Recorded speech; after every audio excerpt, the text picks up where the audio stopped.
हारिनि थाखाय खामानि मावनो ओंखारबोनाय मोननै आफादनि गेजेराव मानि सोंखारिलायनाय? गावजों गाव सोंखारिलायनानै बर' हारिनि जौगानाय हाबा मावनो हागोन ना? रोजा रोजा रायजो राजाफोरनि गोसोआव गोथां सोंथि। इउबिपिएफआ उन्दुयोब्ला इउबिपिअआ फोजायो, इउबिपिअआ उन्दुयोब्ला इउबिपिएफआ फोजागोन नामा?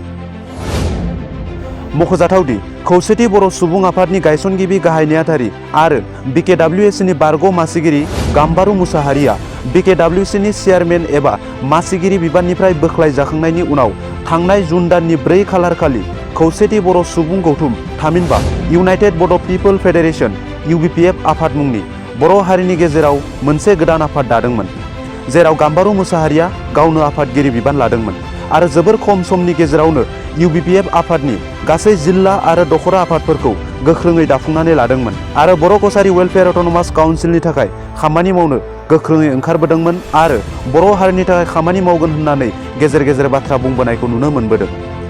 नाथाय नोजोर होथावदि खौसेथि बर' सुबुं गौथुम थामहिनबा इउबिपिएफ आफाद दानाय समनिफ्रायनो इउबिपिएफ आरो इउबिपिअनि दैदेनगिरिफोरनि गेजेराव सोंखारिलायनायखौ नुनो मोन्दों।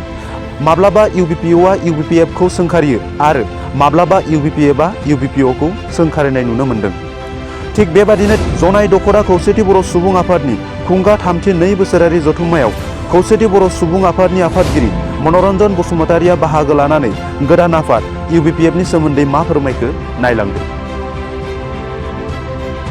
इउबिपिएफ होननाय आफादाथ' बेथ' रोंजिया बारा गोबाव, बे मोनसे इमोसनाव दानाय मोनसे आफाद। बे चेयारमेन मानगोनां गाम्बारु मुसाहारि जोंनिनो गायसनगिरि गाहाय नेहाथारिमोन। बिथाङा माखासे एलिगेसननि थाखाय बिथांखौ चेयारमेन पस्टनिफ्राय बोख्लायदों आरो जिएमनिफ्राय बोख्लायाखै दाबो। खिन्थु जिएमआव थानानै काउन्सिलाव थानानै बे काउन्सिलखौ बिथाङा केस होयो आरो लोगो लोगो बिथाङा गावनि सेफगार्डनि थाखायनो आफाद मोनसे दादों। गावनि सेफगार्डनि थाखायथ' जाथिखौ रैखाथि होनोसो मोनसे आफाद दायो, गावनि सेफगार्डनि थाखायथ' आफाद दाया। बेथ' मोनसे क्लाबसो जागोन, बबावबा थायोबाबो क्लाब हिसाबै थासिगोन, बेथ' आफाद हिसाबै रोंजिया आरो आफाद हिसाबै दानानै सोरजों रायलायो। जों जेराव दुलाराय बर' फरायसा आफाद होन, गुबुन गुबुन बर'नि माहारियारि आफाद होन, ज' जानानै जों गभर्नमेन्टखौ नारसिनगासिनो दङ। नारसिननायावबो जों खेरे माखासे खामानिखौ जों दासिमबो मावफुंनो हायाखै। बे गभर्नमेन्टनि एगेन्स्टआव थानानै मा खामानि मावनो हागोन? बेथ' जेबो मावनो हाया। गतिके बे खेथ्रआव फैफिननाया मोजां। बेथ' आफाद हिसाबै थाया।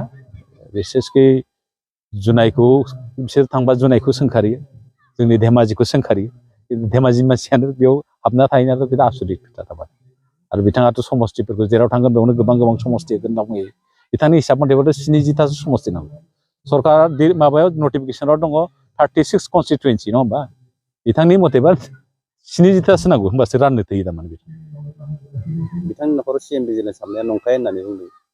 बिथाङा बे खौरां बिजोङाव फोसावगासिनो दं, नंखायसो बेफोर सिएम भिजिलेन्स हाबनायफोरा।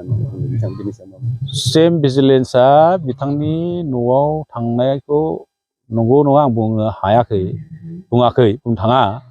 खिन्थु सिएम भिजिलेन्सआ बिथांनि सायाव मोनसे इनकुवारि दं, बिथांखौ लिंहरगासिनो दं आरो बिथांनि जिबिलाक एलिगेसन सैथो नंगौना नङा बेनि सायाव बिजिरगासिनो दङ।